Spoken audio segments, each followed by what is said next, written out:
সংখ্যালঘু ভোটার, আদিবাসী ভোটার এবং আওয়ামীপন্থী যারা আছে তারা যেদিকে ঝুঁকবে আসলে সেই দলই ওই জায়গায় সেই সেই প্রার্থী কিন্তু জয়যুক্ত হবে। তবে মূলত আমি মনে করি যে এই জায়গায় বিএনপি প্রার্থী প্রিন্স ভাইয়ের সাথে সালমান রুবেল শক্ত প্রতিদ্বন্দ্বিতা হবে।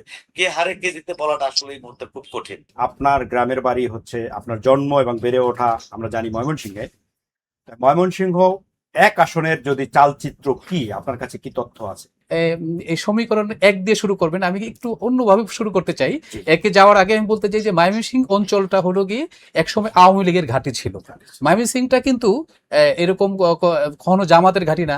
আমরা একটু বলি না যে এই জামাত মনে হয় ক্ষমতায় চলে আসছে, এই মনে হয় জামাত, নানা অ্যাঙ্গেলে নানা মানুষ বলছে যে জামাত, কিন্তু একটু তাদেরকে বলবো শুধু ময়মনসিংহ অঞ্চলে একটু ঘুরে আসুন। ময়মনসিংহ অঞ্চলে যদি ঘুরে আসেন তাহলে চিত্রটা বুঝতে পারবেন। এই যে 24টা আসন, এর মধ্যে যে 23টা আসনে নির্বাচন হবে, এর একটা আসনও যদি ময়মনসিংহ অঞ্চল থেকে বিএনপি পায় তাহলে আমি বিএনপি সবগুলো আসনই পাওয়ার সম্ভাবনা আছে। হয় বিএনপি পাবে, না হলে মানে বিএনপির যে বিদ্রোহী প্রার্থী আছেন তারা পাওয়ার সম্ভাবনা আছে। একটি আসনও জামাত পাওয়ার সম্ভাবনা নাই। তার মানে এখান থেকে আপনাকে আমি বলবো যে জামাতের যারা প্রার্থী আছেন তারা একটু ঘুরে আসবেন। আপনি বলছিলেন ময়মনসিংহ এক আসনের কথা, আমরা শুরু করি ময়মনসিংহ এক আসন দিয়ে। ময়মনসিংহে এক আসনের কথা যদি আমরা চিন্তা করি, সেখানে ময়মনসিংহে আছে হেভিওয়েট একজন প্রার্থী, বিএনপির যুগ্ম সাধারণ সম্পাদক প্রিন্স ভাই, সৈয়দ ইমরান সালে প্রিন্স ভাই। উনি খুবই জনপ্রিয় একজন নেতা এবং কেন্দ্রীয়ভাবে না, শুধু ময়মনসিংহ অঞ্চলের জন্য খুব জনপ্রিয় নেতা। কিন্তু এই জায়গায় ধাক্কাটা লেগেছে অন্য জায়গায়। সেই জায়গায় একজন বিএনপির বিদ্রোহী প্রার্থী আছেন রুবেল, পুরা নামটা আমার এই মুহূর্তে মনে নেই, রুবেল নাম। আমি একটু যদি বলি, হালুয়াঘাটে পাথরের লড়াই হচ্ছে। কিরকম? 3টা মূল্যবান পাথরের লড়াই হচ্ছে। একজন মোহাম্মদ সালমান ওমর, এই যে বললাম যে আপনার সালমান ওমর, তার ডাক নাম রুবেল, এবং ইমরান সাহেব প্রিন্স, আর সাথে আছেন একজন হীরা, আর আরেকজনের নাম যিনি জামাতের প্রার্থী। 3জন প্রতিদ্বন্দ্বিতা করছেন। এই 3জনের সাথে মানে একদম আমরা যদি বলি একদম খুব একেবারে হাড্ডাহাড্ডি লড়াইয়ের যে গল্পটা বলি, এখানে আপনাকে ময়মনসিংহে একের যেতে হবে। আমরা বলি না যে ক্ষমতায় আসে সে সিলেটের একে আসনে ক্ষমতায় যায়। এই জায়গাটাতে আপনি যদি ময়মনসিংহ একে যান, এই চিত্রটা দেখতে পাবেন। এইবার হবে হাড্ডাহাড্ডি লড়াই, কিন্তু প্রিন্স ভাইয়ের একটা বড় ধরনের ধাক্কা লাগার সম্ভাবনা আছে। আমি যে মাঠের চিত্রটা যেহেতু আমি জানি, আমার এলাকা আমার মাটির সেই জায়গাটা থেকে বলি যে বিদ্রোহী প্রার্থী খুবই জনপ্রিয়, নানা কারণে জনপ্রিয়। সে মাটির সাথে ছিল, দীর্ঘদিন কাজ করে গেছেন, এবং যখন এই বিরোধী দলে ছিলেন নানা সময়ে, ওই সময়টায় উনি ওই জায়গাতেই ছিলেন। যেমন প্রিন্স ভাইরা ঢাকায় থাকেন, এলাকায় জাতীয় রাজনীতি অনেক যুক্ত থাকার কারণে স্থানীয় মানুষের সাথে অবশ্যই তার সম্পৃক্ততা আছে, জনসম্পৃক্ততা অবশ্যই ভালো, সেটা আমি না করবো না। কিন্তু আমি যেটা দেখছি, ওই জায়গাটার চিত্র দেখতে পাই, সেটা হলো যে আমাদের যে বিএনপির যে বিদ্রোহী প্রার্থী রুবেল, তার অবস্থান অনেক ভালো। তবে এর মাঝখানে জামাত অবশ্যই ভোট টানবে, সেটা এই জন্যই হাড্ডাহাড্ডি লড়াই হতো। না হলে বিএনপি মানে ত্রিমুখী লড়াই হবে না দ্বিমুখী হবে? এই জায়গাটা যদি বলি আপনাকে, ত্রিমুখী লড়াই হবে, যেটা ছিল না, যেটা শুধু হতো জামাতের সাথে বিএনপি, এবং বিএনপি পাশ করে যেত নির্দ্বিধায়। কিন্তু এই জায়গায় স্বতন্ত্র প্রার্থীর পাশ করার সম্ভাবনা আমার কাছে যে এখন পর্যন্ত যে চিত্র আছে ভোটের, সাধারণ মানুষ যা বলছেন, সেখানে পাশ করার সম্ভাবনাই বেশি। ধন্যবাদ সাকওয়াত হোসেন। এবার আমরা যাব একটু ময়মনসিংহে, সেখানে আছেন আমাদের ব্যুরো প্রধান অমিত রায়। অমিত রায়, কি শুনতে পাচ্ছেন? জি, শুনতে পাচ্ছি। আচ্ছা, আপনি ময়মনসিংহ এক আসন সম্পর্কে টু দ্য পয়েন্ট সংক্ষিপ্ত মন্তব্য করে 2 আসনের, যেটা আপনার জন্ম এলাকা, জন্মভূমি, সেই আসন সম্পর্কে পর্যালোচনার জন্য আহ্বান জানাচ্ছি। ধন্যবাদ নাবিল ভাই সহ বাংলা ভিশনকে আজকে ময়মনসিংহ বিভাগকে সংযুক্ত করার জন্য। আমি হালুয়াঘাট অর্থাৎ ময়মনসিংহ এক আসনের কথা আমি সাকওয়াত ভাইয়ের সাথে অনেকাংশে একমত। তবে আমি একটি কথা জানিয়ে রাখতে চাই, হালুয়াঘাটে আসলে বিগত স্বাধীনতার পরে এখন পর্যন্ত অর্থাৎ 12টি নির্বাচন হয়েছে। সেখানকার চিত্র, আওয়ামী লীগ এ পর্যন্ত 7 বার বিজয়ী হয়েছে, বিএনপি বিজয় হয়েছে 2 বার, এবং 1 বার পেয়েছে জাতীয় পার্টি। অর্থাৎ জামাতে ইসলামী কোনোদিনই আসলে জয়লাভ করতে পারেনি। তো এখানে এবার যেটি হয়েছে, আমাদের কাছে সাংবাদিক বন্ধুদের কাছে যেটি মনে হয়, আমরা মাঠে গিয়ে যেটি দেখছি, যে বিএনপির একজন হেভিওয়েট প্রার্থী স্বাগত বলেছে যে যুগ্ম মহাসচিব সৈয়দ ইমরান সাহেব প্রিন্স ভাই, উনি আসলে বিগত 15-17 বছর যাবত আমরা যেটি দেখেছি, মাঠে কিন্তু স্বতঃস্ফূর্ত ভাবে ভাবে কিন্তু মাঠে ছিলেন, অসহায় মানুষের পাশে ছিলেন, যে কোনো দুর্যোগে কিন্তু পাশে দাঁড়িয়েছেন, ত্রাণ সামগ্রী বিতরণ থেকে শুরু করে, বস্ত্র বিতরণ থেকে শুরু করে, এবং দলীয় যেসব প্রোগ্রাম ছিল, বিএনপির দুর্দিনে বিএনপি যখন নেতাকর্মীরা মাঠে দাঁড়াতে পারতো না, সৈয়দ এমরান সাহেব প্রিন্স কিন্তু সে জায়গায় কিন্তু মাঠে দাঁড়িয়েছে। এখন তারই শক্ত প্রতিপক্ষ হয়েছে তারই দলের যাকে বহিষ্কার করা হয়েছে, সালমান ওমর রুবেল, বিশিষ্ট শিল্পপতি। আসলে হালুয়াঘাটের সম্প্রতি আপনারা জানেন একটি মার্ডার হয়েছে। এছাড়াও সালমান ওমর রুবেল একজন নিরীহ নেতাও ভোটে এলাকায় যার জনশ্রুতি রয়েছে, একদম সবসময় হাসি মুখে কথা বলে উনিও কিন্তু বিগত সময়গুলোতে মানুষের পাশে দাঁড়িয়েছেন, বিভিন্ন ভাবে চিকিৎসা সেবা দিয়েছেন, চক্ষু শিবির করেছেন, মানুষের মাঝে তার একটি কিন্তু গ্রহণযোগ্যতা রয়েছে। তো আমাদের যেটি মনে হয় যে এই আসনে আওয়ামী আদিবাসী যে সংগঠনগুলো রয়েছে বা আদিবাসী যে জনগোষ্ঠী রয়েছে, এদের ভোটার সংখ্যা প্রায় 25 থেকে 30,000 ভোট। এই ভোটগুলো এবং যারা আওয়ামী পন্থী আছে অথবা সংখ্যালঘু ভোটার যারা আছে, এটার সংখ্যাও কম নয়। আর এখানেও নতুন ভোটার প্রায় 38% নতুন ভোটার। তো সব মিলে এই তিন, অর্থাৎ সংখ্যালঘু ভোটার, আদিবাসী ভোটার এবং আওয়ামী পন্থী যারা আছে, তারা যেদিকে ঝুঁকবে আসলে সেই দলই ওই জায়গায় সেই প্রার্থী কিন্তু জয়যুক্ত হবে। তবে মূলত আমি মনে করি যে এই জায়গায় বিএনপি প্রার্থী প্রিন্স ভাইয়ের সাথে সালমান ওমর রুবেল শক্ত প্রতিদ্বন্দ্বিতা হবে। কে হারে কে জিতে বলাটা আসলে এই মুহূর্তে খুব কঠিন। এবার আসি ময়মনসিংহ 2, ময়মনসিংহ ফুলপুর, দুটি উপজেলা নিয়ে গঠিত ফুলপুর তারাকান্দা আসন। এখানে আমাদের 19টি ইউনিয়ন রয়েছে, 19টি ইউনিয়ন রয়েছে, একটি পৌরসভা, এবং এখানকার প্রার্থী রয়েছে 6 জন। এখানেও আওয়ামী লীগের অবস্থা বরাবরই ভালো ছিল, এখন বিএনপির একটা ভালো শক্ত অবস্থান রয়েছে। কিন্তু এখানে এই আসনে বিএনপির প্রার্থী মোতাহার হোসেন তালুকদার এবং তারই শক্ত প্রতিপক্ষ বিএনপি থেকে বহিষ্কৃত শাহ শহীদ সারোয়ার, তিনি এর আগে এমপি ছিলেন। মূলত আমরা আশা করছি যে এই দুইজনের মধ্যে এই জায়গায় হাড্ডাহাড্ডি লড়াইটা হবে। পাশাপাশি 11 দলীয় জোটের একজন প্রার্থী আছে, ওনারও অনেকটা গ্রহণযোগ্যতা দিন দিনই বাড়ছে। তা আমরা মনে করি এই আসনে ত্রিমুখী লড়াই হওয়ার সম্ভাবনা বেশি। এখানে এটাও আওয়ামী অধ্যুষিত একটি এলাকা, এখানকার আওয়ামী ভোট বা সংখ্যালঘু ভোট বা আদিবাসী কিছু ভোট রয়েছে, এই ভোটগুলো যদি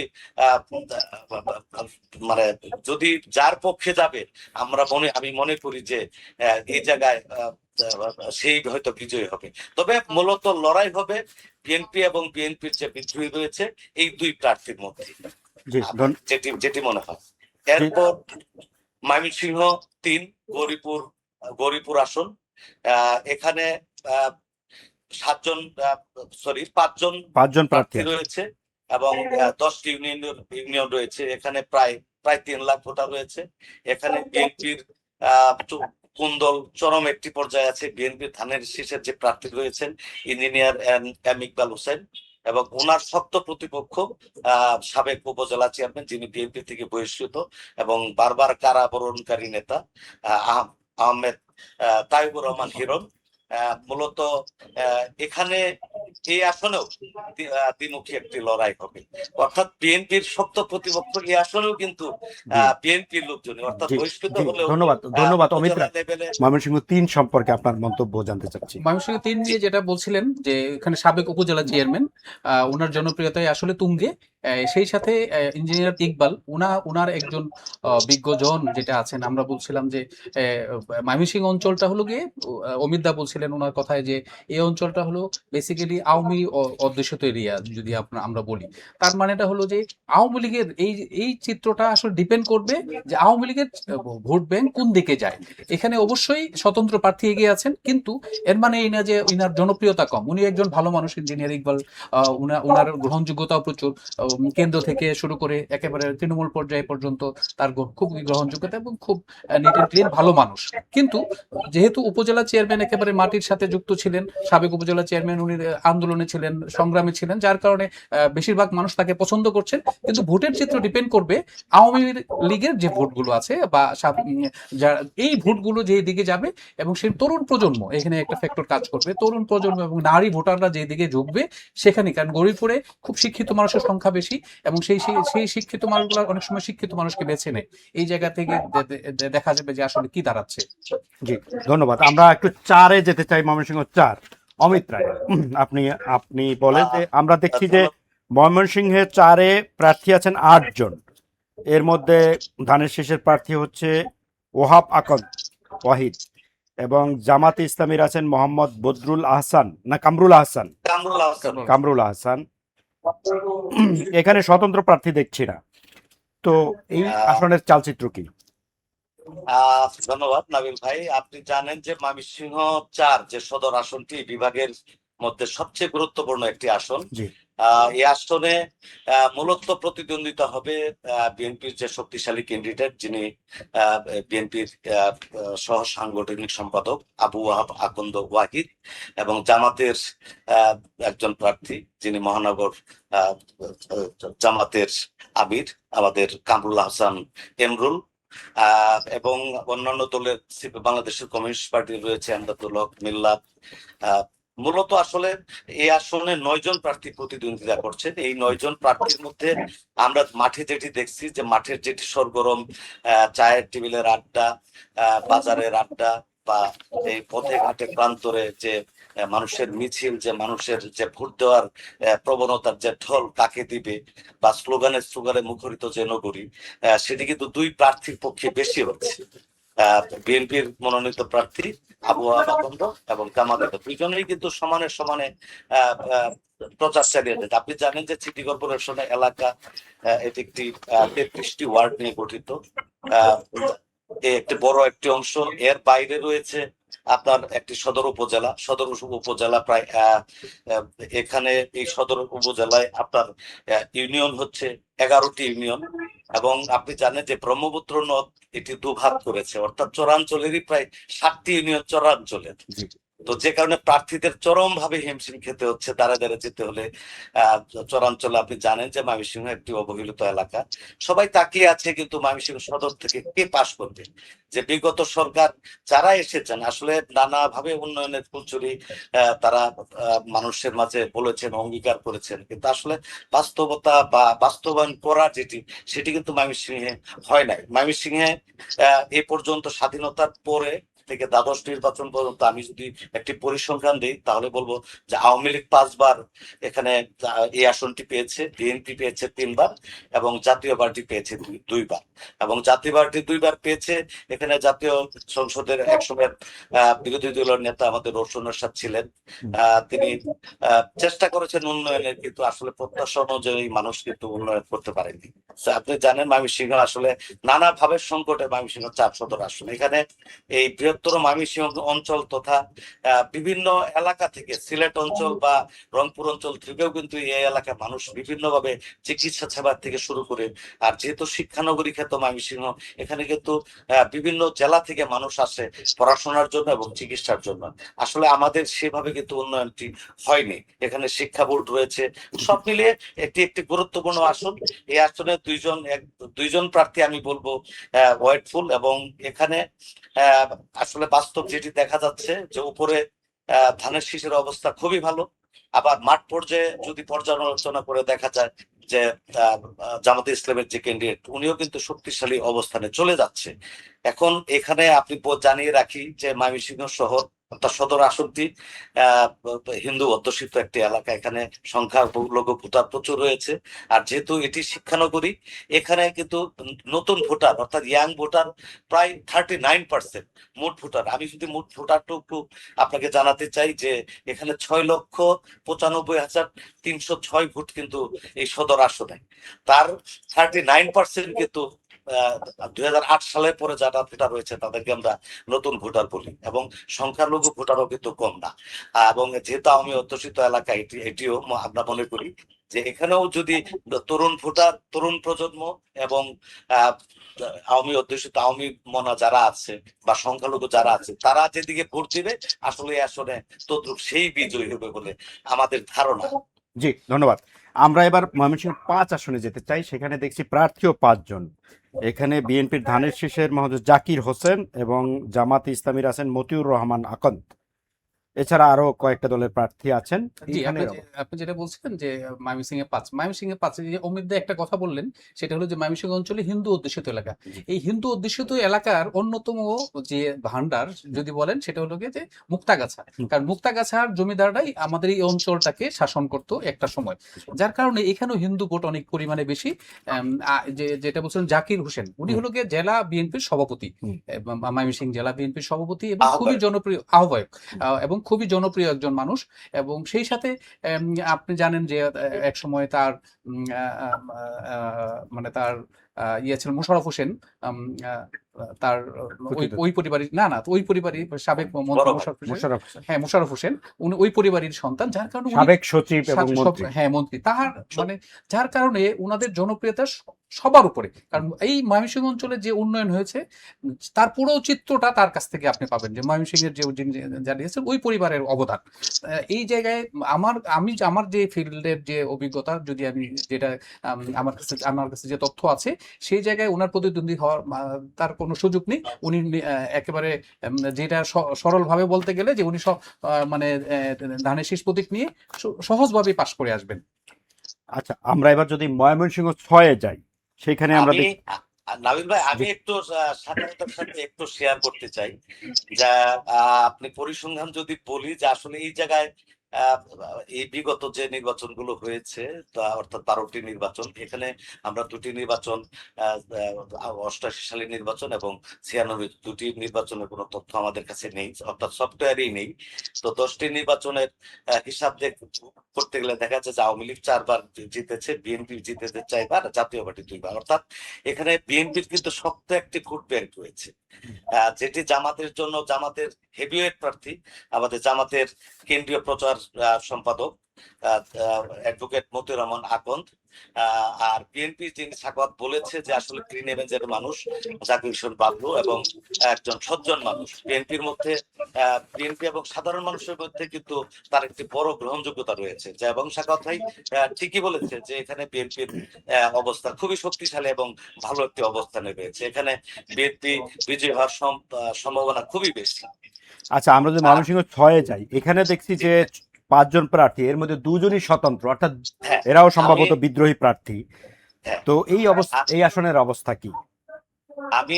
আমি এই আসনটি নিয়ে আসলে বলতে চাই, এখানে মোট 5 জন প্রার্থীর মধ্যে 4 জন প্রার্থীর মধ্যে প্রতিদ্বন্দ্বিতা হবে, অর্থাৎ চতুর্মুখী প্রতিদ্বন্দ্বিতা। ময়মনসিংহ জেলার একমাত্র যেটি আসন যে 4টা প্রার্থীর মধ্যে প্রতিদ্বন্দ্বিতা হওয়ার সম্ভাবনা। তো অর্থাৎ জামাতের সাথে জামাতের বিদ্রোহী রয়েছে, বিএনপির সাথে বিএনপির বিদ্রোহী রয়েছে। অর্থাৎ জামাতের এক সময়ের জেলার আমির জসিমউদ্দিন, হ্যাঁ, ওনার একটি নিজস্ব ভোট ব্যাংক রয়েছে এবং কয়েকটি ইউনিয়ন নিয়ে উনি প্রার্থী হয়েছেন বিধায় ওনাকে দল থেকে বহিষ্কার করা হয়েছে। আর জামাতের যিনি প্রার্থী কামরুল হাসান, উনি একজন শিক্ষক, শিক্ষা উদ্যোক্তা মানুষ হিসাবে সাধারণ মানুষের মাঝে কিন্তু ওনার সম্পর্কে ভালো একটি ধারণা রয়েছে। আর বিএনপির যে ক্যান্ডিডেট রয়েছে আক্তারুল আলম এবং তার সাথে একজন বিএনপিরই অর্থাৎ স্বতন্ত্র প্রার্থী আক্তার সুলতানা নারী। অর্থাৎ আমরা ধারণা করছি যে এই জায়গায় চতুর্মুখী একটি লড়াই হবে, জামাতের সাথে জামাতের ভোট ভাগাভাগি হবে এবং বিএনপির সাথে বিএনপির ভোট ভাগাভাগি হবে। আচ্ছা, ধন্যবাদ অমিত রায়। আমি খালি একটু যুক্ত করে দিতে চাই এই 6টার মধ্যে, এই যে শামসুদ্দিন চৌধুরীর সহধর্মিণী উনি যে উনি দাঁড়িয়েছেন এখানে, যদি আপনি ফুলবাড়িয়া আসন যেটা, যদি আপনি একটু ময়মনসিংহ অঞ্চলের 6-এর দিকে তাকান, তখনই এই উনার অবদান ইঞ্জিনিয়ার যে শামসুদ্দিন, যদি ময়মনসিংহে 6-এ উনার অবদান সবচেয়ে বেশি। আর যে এই যে বললো না যে ভোটের চিত্র যদি সারা দেশে একটা চিত্র আপনি কোথাও পাবেন না, যে দলীয় মনোনীতের সাথে স্বতন্ত্র হচ্ছে কিংবা ইয়ে হচ্ছে, কিন্তু এখানে দুইজন স্বতন্ত্রের সাথে স্বতন্ত্র প্রতিদ্বন্দ্বিতা হবে। দাদা যেটা বলছিলেন যে ধানের শীষের যে প্রতীকে আছেন এবং জামাতের যে প্রতিদ্বন্দ্বিতা আছেন, আসলে সেই জায়গা থেকে দুইজনের প্রতিদ্বন্দ্বিতা হওয়ার সম্ভাবনা নেই। তাহলে কারা হচ্ছেন? এই জায়গায় নির্বাচন হবে বেসিক্যালি দুইজন বিদ্রোহী, একজন হলো জামাতের বিদ্রোহী, আরেকজন হলো ধানের শীষের বিদ্রোহী। আমি জানি না এখনো পর্যন্ত কার পাল্লা ভারী, কিন্তু এখান থেকে বেরিয়ে আসবে বেসিক্যালি দুই বিদ্রোহীর মাঝখান থেকে একজন পাশ এটা করার আপনার সম্ভাবনা। প্রেডিকশন? আমার প্রেডিকশন না, শুধু আমি বলছি যে ওই এলাকার প্রেডিকশনটা আমি। জি, আমরা ময়মনসিংহের 7-এ যদি আসি, সেখানে দেখছি আমরা 6 জন প্রার্থী আছেন। এর মধ্যে বিএনপির প্রার্থী হচ্ছে ডক্টর মোহাম্মদ মাহবুবুর রহমান, তিনি আছেন। স্বতন্ত্র একজন আছে জয়নুল আবেদিন, এবং দাঁড়িপাল্লার প্রার্থী আছেন আসাদুজ্জামান। এই আসনের চালচিত্র কি? আমি একটু এই 7-এর ব্যাপারটা আমি একটু অমিতদার কাছ থেকে শুনতে চাই, কারণ আচ্ছা, অমিত রায়। জি, ধন্যবাদ। ময়মনসিংহ 7 আসন ত্রিশাল যে উপজেলা, এই ত্রিশাল আসনে এটিও আমি বলবো যে আসলে আওয়ামী অধ্যুষিত এলাকা। এখানে 7বার আওয়ামী লীগ আসনটি পেয়েছে, বিএনপি পেয়েছে 2বার, এবং জাতীয় পার্টি পেয়েছে 4বার। অর্থাৎ সব মিলিয়ে যে এখানকার ভোটার সংখ্যাও বেশি, প্রায় 3,48,000 ভোটার। এখানে নারী পুরুষ প্রায় সমান। এখানে বিএনপির ক্যান্ডিডেট মাহবুবুর রহমান লিটন, উনি ভালো একজন মানুষ। সবকিছু মিলে ওনার অবস্থানটা অনেকটা ভালো, কিন্তু তার প্রতিদ্বন্দ্বী যিনি, আসলে উনিও একজন শক্তিশালী প্রার্থী। অর্থাৎ ওনার ফাদার, অর্থাৎ যিনি স্বতন্ত্র প্রার্থী হচ্ছেন কাপ্পিস প্রতীক নিয়ে, মোহাম্মদ আনোয়ার সাদাত, ওনার ফাদারও কিন্তু বিএনপি থেকে এমপি ছিলেন এই আসনে। আব্দুল খালেক, উনি আব্দুল খালেক। তো এই বাবার পরিচয়ে কিন্তু এলাকায় উনি ওনার একটি জনপ্রিয়তা রয়েছে, ভালো ইমেজের মানুষ রয়েছে, মানুষের মাঝে একটি ভালো গ্রহণযোগ্যতা রয়েছে। পাশাপাশি জামাতের একজন যে ক্যান্ডিডেট রয়েছে, সেটি হলো আসাদুজ্জামান সোহেল ভাই। সোহেল ভাইয়ের অবস্থানও কিন্তু এই এলাকায় কিন্তু ভালো, দিন দিনই ভালো হচ্ছে। অর্থাৎ আমাদের ধারণা এই আসনটিতে আসলে একটি ত্রিমুখী লড়াই হবে। এখন কে বেরিয়ে আসবে আসলে বলাটা খুব কঠিন, কারণ এই জায়গায়ও আসলে ভোটারের মন। তবে 3 প্রার্থী কিন্তু মাঠে চষে বেড়াচ্ছে প্রতিটি ইউনিয়নে। অর্থাৎ এখানকার এই আসনের যে অর্থাৎ 12টি ইউনিয়ন রয়েছে এবং একটি পৌরসভা, সবকিছু মিলিয়ে এখানে কিন্তু 3 প্রার্থী কিন্তু মাঠে চড়ে বেড়াচ্ছে। তবে এই জায়গায় আসলে কার সাথে মানে দ্বিমুখী লড়াই হবে না ত্রিমুখী লড়াই হবে, আসলে এটা ভোটের মাঠে বোঝা যাবে। এইভাবে মানে আমাদের পক্ষ থেকে আসলে সরাসরি বলাটা সুযোগ নেই যে কে পাস করছে। মানে আমি এখানে একটু যোগ করতে চাই এই জায়গাটা থেকে, যে আপনি বলছিলেন, আমরা বলছিলাম না যে আমাদের এই নির্বাচনগুলো হয় কিন্তু পরিবারের সাথে একটা সম্পর্ক থাকে। যেমন আমি বলছিলাম যে আব্দুল খালেকের ছেলে আনোয়ার ভাই, যিনি বিদ্রোহী প্রার্থী হয়েছেন, ওনার এই পরিবারের যে অবদান, এই জায়গাগুলো কিছু অধ্যুষিত এলাকা থাকে। আপনি ধরেন নদীর এই পার যেরকম থাকে, নদীর ওই পার থাকে আমাদের দেশের নির্বাচনগুলোতে, সড়কের এই পার আঞ্চলিকতা কাজ করে। যার কারণে এই আব্দুল খালেক যে অঞ্চলটায় আছেন, এই অঞ্চলে ওনার জনপ্রিয়তা সবচেয়ে বেশি। এখানে ডাক্তার লিটন অবশ্যই উনি কেন্দ্রীয় নেতা, ওনার গ্রহণযোগ্যতা ভালো, উনি কাজ করছেন, কিন্তু তারপরেও ওনার জন্য কাল হয়ে দাঁড়িয়েছে স্বতন্ত্র প্রার্থী। অনেকেই বলে যে স্বতন্ত্র প্রার্থী পাশ করার সম্ভাবনাই বেশি। আচ্ছা, আমার ময়মনসিংহ 8-এ কোনো স্বতন্ত্র প্রার্থী নাই, অর্থাৎ বিদ্রোহী প্রার্থী নাই। এখানে বিএনপির প্রার্থী হচ্ছে লুৎফুল্লাহ মাজেদ, আর এই জামাতেরও কোনো প্রার্থী নাই। এলডিপির একজন প্রার্থী আছে আওরঙ্গজেব হেলাল। এখানকার এখানে ময়মনসিংহ 8 ঈশ্বরগঞ্জ আসন, এই আসনে আমাদের 11টি ইউনিয়ন রয়েছে এবং প্রায় 4.25 লাখ ভোটার রয়েছে। এই আসন বিশ্লেষণ করলে দেখা যাবে যে আওয়ামী লীগ 4বার পেয়েছে, বিএনপি 2বার পেয়েছে এবং জাতীয় পার্টি পেয়েছে 4বার। এখানে আসলে মূলত বিএনপির যে বিদ্রোহী রয়েছে, অর্থাৎ বিদ্রোহী মানে যিনি বাংলা লিবারেল ডেমোক্রেটিক এলডিপি থেকে না সরি ইসলামী আন্দোলন বাংলাদেশ থেকে যিনি টিকিট নিয়েছেন, নুরুল কবির, উনি অত্যন্ত জনপ্রিয় একজন মানুষ ছিলেন। বিএনপি থেকে উনি সংসদ সদস্য নির্বাচিত হয়েছিলেন। যাই হোক, এবার মনোনয়ন না পাওয়ার পরে উনি বিদ্রোহী প্রার্থী হয়েছেন। আর লুৎফুল্লাহ মাজেদ বাবু, উনার ডাকনাম বাবু, উনি নতুন ক্যান্ডিডেট এবং বিএনপির জন্য একজন শক্তিশালী প্রার্থী। অর্থাৎ উনি শিল্পপতি, এলাকার যেভাবে উন্নয়ন করে যাচ্ছেন, এমপি না হয়েও দলীয় পদ নিয়ে অথবা দলীয় পদের বাইরেও উনি ঢাকাতেই মূলত ইন্টারন্যাশনাল উনি বিজনেস করেন। উনি এলাকার মানুষের জন্য স্কুল, মাদ্রাসা, কলেজ বিভিন্ন উন্নয়নে কিন্তু অনেক আগে থেকে ভূমিকা রাখছেন এবং হোটেল সম্পদের মালিকও বটে। তো আসলে এই জায়গায় আবার বিগত জোট সরকারের আমলে ফখরুল ইমাম জাতীয় পার্টি থেকে উনিও লাঙ্গল প্রতীক নিয়ে নির্বাচন করছেন, উনিও এই জায়গার ক্যান্ডিডেট। একজন ভদ্র মানুষ। তো আসলে এই জায়গায় মূলত হবে আব্দুল আল মাজেদ বাবুর সাথে শাহনুরুল কবির শাহিনের প্রতিদ্বন্দ্বিতা। তবে এই জায়গায় শাহনুরুল কবির শাহিনের মাঠে ক্রমান্বয়ে ভালো হচ্ছে, কিন্তু মাজেদ বাবু যিনি উত্তলা ধানের শীষের প্রতীকের যিনি প্রার্থী, উনি কিন্তু একটা শক্তিশালী অবস্থান করছে। এবং আমরা সাংবাদিক বন্ধুরা আমরা যেটি পর্যালোচনা করেছি যে ময়মনসিংহে যদি দুইটা আসন নির্বিঘ্নে কেউ, যে আসন মানে দুইটা আসনও যদি কেউ পায়, সেটি হয়তো ঈশ্বরগঞ্জে একটি ধরা হয়। তো এই ছিল ময়মনসিংহের আট সম্পর্কে আচ্ছা, আমরা একটু নয়ে আসি। এবার নয়ে আমরা দেখছি যে প্রার্থী আছেন 6 জন।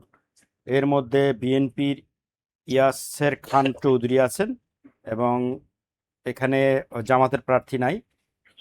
AKM আনোয়ারুল ইসলাম বাংলাদেশ ডেভেলপমেন্ট পার্টি ফুলকপি মার্কায় আছেন। এছাড়া আরো কয়েকজন প্রার্থী আছেন, লাঙ্গলের প্রার্থী আছেন। এই যে একটা স্বতন্ত্র প্রার্থী আছে, ভদ্র মহিলার নামটা একটু যদি বলেন। না, স্বতন্ত্র পরিষদ চূড়ান্ত বোধহয় নাই।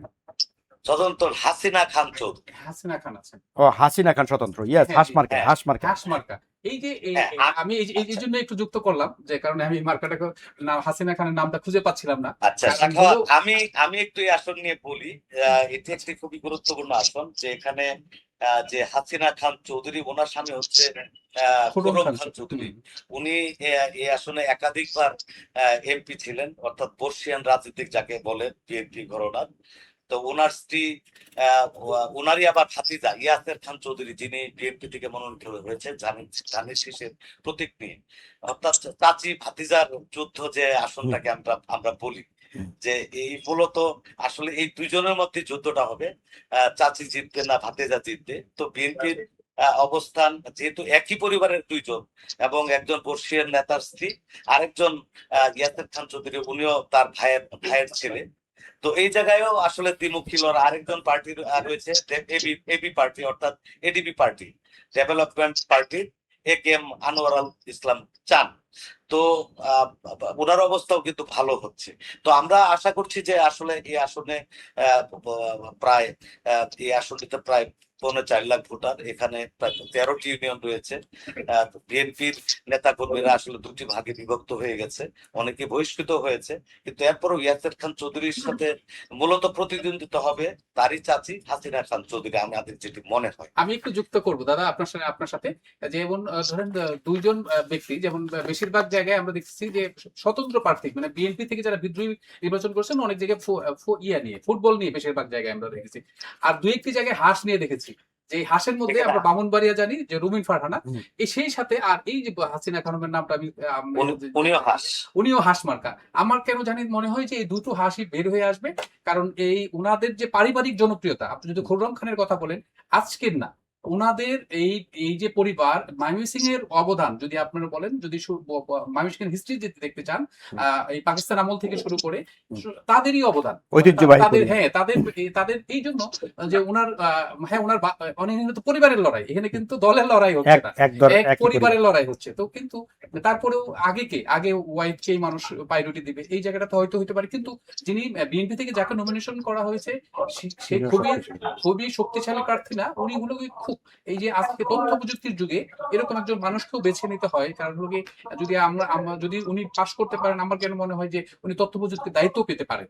এই একটা ইয়ে আছেন আমরা দলীয়। আমরা 10-এ আছে দেখছি যে বিএনপির আখতারুজ্জামান, যিনি কেন্দ্রীয় রাজনীতি করছেন, এবং জামাত ইসলামের আছে মোহাম্মদ ইসমাইল। এছাড়া আরেকজন ইন্টারেস্টিং প্রার্থী আছেন, জাতীয়ভাবে পরিচিত হাবিবুল্লাহ বেলালী। তিনি হচ্ছেন হাত পাখার প্রার্থী, অর্থাৎ ইসলামী আন্দোলন বাংলাদেশ। এই আসনের পরিস্থিতি কি একটু দাদা বলেন? এই আসনটা নিয়ে নাবিল ভাই, আমি যেটি বলতে চাই, ময়মনসিংহের এই যতগুলো আসন রয়েছে, অর্থাৎ এই গফরগাঁওকে বলা হয় আওয়ামী লীগের সতীকাগার। অর্থাৎ বিগত যতগুলো নির্বাচন আমি যদি পর্যবেক্ষণ করেন, সেই বিএনপি সময় এখানে কিন্তু 8বার আওয়ামী লীগ জিতেছে, এবং একবার শুধু বিএনপি জিতেছে, আর একবার জাতীয় পার্টি জিতেছে।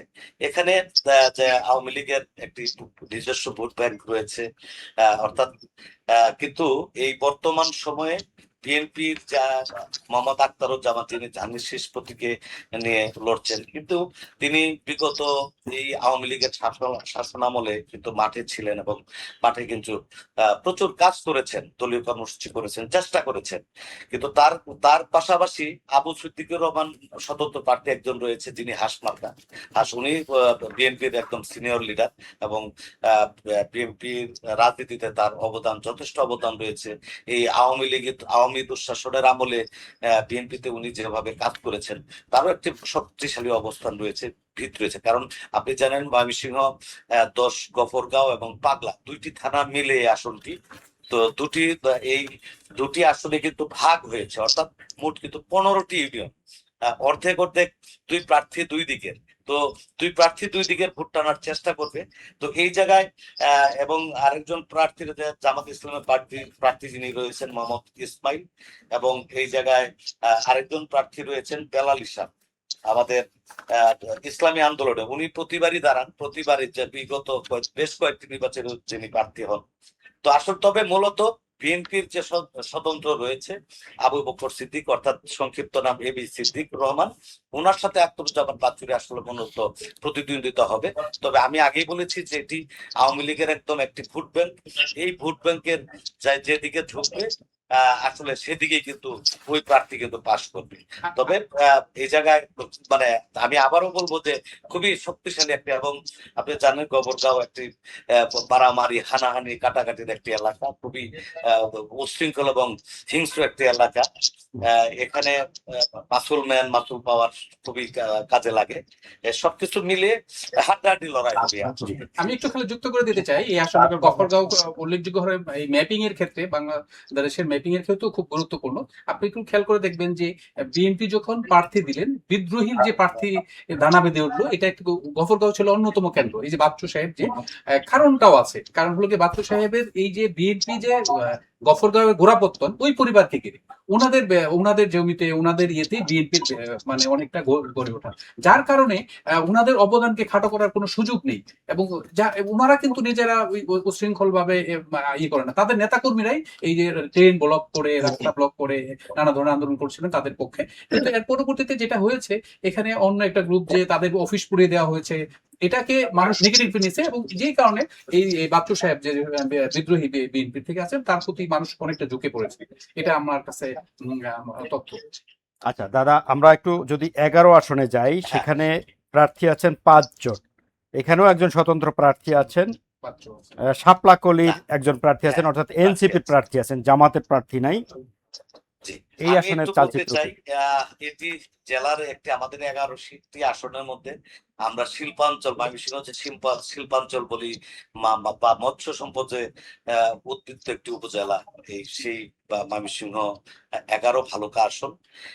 এখানে খুবই শক্তিশালী 2 জন প্রার্থী, অর্থাৎ একজন ফখরুদ্দিন আহমেদ বাচ্চু, উনি বিএনপি থেকে ধানের শীষের প্রতীক নিয়ে লড়ছেন, আর একজন বিএনপি থেকে উনি বহিষ্কৃত হয়েছেন, উপজেলা বিএনপির সভাপতি আহ্বায়ক ছিলেন মুর্শেদ আলম, উনি হরিণ প্রতীক নিয়ে নির্বাচন করছেন। এবং এনসিপির যিনি জাহিদুল ইসলাম, এনসিপির একজন প্রার্থী রয়েছে, তার পক্ষেও বেশ প্রচারণা রয়েছে। এখানে যেটি হয়েছে আপনারা জানেন যে এটি ভালুকা শিল্পাঞ্চল অধ্যুষিত, এখানে ভাসমান ভোটারের সংখ্যা বেশি, অর্থাৎ 3,58,659 জন টোটাল ভোটার রয়েছে।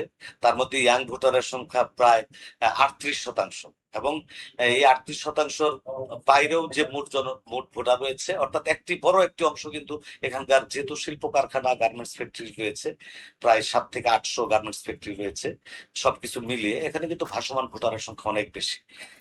এই ভোটগুলো যেদিকে যাবে, যা আমাদের যেটি বিশ্লেষণ, আমাদের যেটি ধারণা, যে সেই প্রার্থী বিজয় হবে। তবে ধানের শীষের প্রার্থী এবং যিনি স্বতন্ত্র প্রার্থী, মূলত এই 2 জনের মধ্যেই প্রতিদ্বন্দ্বিতা হবে, অর্থাৎ দ্বিমুখী লড়াই হবে। এখন ভোটের সর্বশেষ লড়াইয়ে কে জিতবে আসলে বলাটা খুব কঠিন, কারণ ধানের শীষের প্রার্থীও শক্তিশালী, তারই সত্য প্রতিপক্ষ হচ্ছে হরিণ প্রতীকের প্রার্থী। আচ্ছা, আমরা যদি দেখি তাহলে ময়মনসিংহে প্রায় প্রতিটি আসনে বিএনপির সাথে তার বিদ্রোহী প্রার্থী প্রার্থীর 11টি প্রতিদ্বন্দ্বিতা। আসনের মধ্যে যদি আমরা মানে এই যে দাদার সাথে দাদা তথ্যবহুল ইয়াং ভোটারদের কথা বলছেন, নারী ভোটারদের কথা, শিল্প অঞ্চলের কথা বলছেন, সেই জায়গা থেকে এই 11টি আসনের যে চিত্রটা আমার কাছে মনে হলো, দাদার সাথেও বিশ্লেষণ করে যেটা মনে হলো, যে 3টি আসনে বিএনপি নিশ্চিত দিতে পারছেন, আর বেশিরভাগ গুলো মানে 8টি আসনেই প্রতিদ্বন্দ্বিতা হচ্ছে বিএনপি এবং বিদ্রোহীর মধ্যে। আর একটি আসনে আমরা বলছিলাম যেটা হলো যে বিদ্রোহী এবং বিদ্রোহী, যেটা ফুলপুর 6-এর কথা বলা হচ্ছে, যে এবার আমরা যদি আমি যদি ভুল না করি সেরকম দাদা না, ঠিক আছে। আপনি কি এই বিশ্লেষণের সাথে একমত? হ্যাঁ, আসলে নাবিল ভাই, আমরা এই 11টি আসন নিয়ে আমি এবং আমাদের এই সহকর্মী, আমার ছোট ভাই সাখাওয়াত, যে বিশ্লেষণটি আমরা দুজনে করলাম, আমরা মোটামুটি আমাদের মাঠ পর্যায়ের সাংবাদিকদেরও একই ধারণা, এবং আমরা পত্রিকা বা যে বিভিন্ন মাধ্যমে যেগুলো দেখছি, সরজমিনিতে যেগুলো দেখছি, আসলে এখানে এই 11টি আসনের মধ্যে 8টিতেই লড়াই হবে কিন্তু স্বতন্ত্র প্রার্থীর সাথে বিএনপির, এবং বাকিগুলো আর জামাতের অবস্থান আসলে আমরা জানি না যে কি হবে, কিন্তু মানুষের মুখে মুখে জামাতের কথা আমরা শুনতে পাচ্ছি, কিন্তু কতটুকু আগাতে পারে শেষ পর্যন্ত ভোটের মাঠে অথবা সিল যুদ্ধে কি আগে এগিয়ে যেতে পারে, সেটি হচ্ছে নির্বাচনের দিন বা ফলাফল ঘোষণার পরে আসলে মূলত বোঝা যাবে।